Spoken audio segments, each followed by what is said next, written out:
I just thought I'd show you how we've approached there's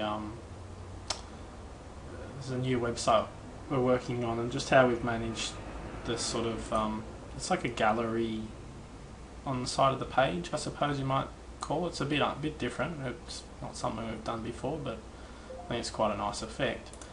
So the idea was that the pages for this website can have a lot of photos down the sides, and the photos relate to the content on the page.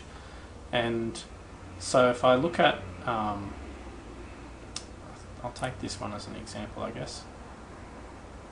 So this is a normal WordPress editing area.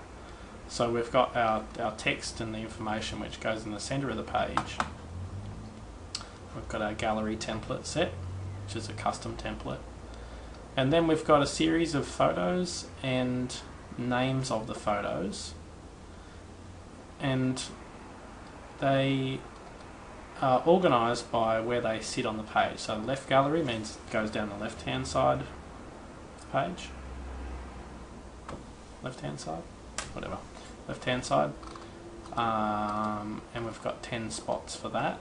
Then we've got the right gallery, which is the other side of the page, the right hand side of the page, and there's another 10 spots available for that.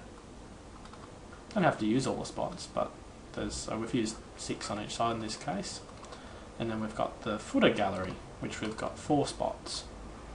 And if you look at how that looks on the actual website page,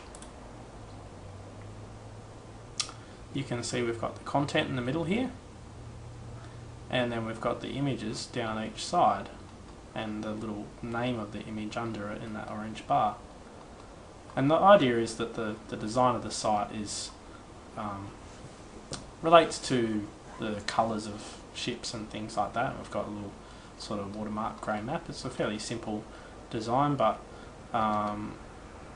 yeah, it's just a bit unusual in a way, I suppose. I must say we haven't done something exactly like that before, and it's quite a good way of showing lots of photos in a bit more interesting way than just sticking them on the page, which I guess would be the typical thing would be we'd just have like a gallery at the bottom and it'd be like, here are all the photos. But these are all ports and ships that Mick's been a part of or worked on or had something to do with, and so it relates neatly, and yeah, it's a bit more interesting.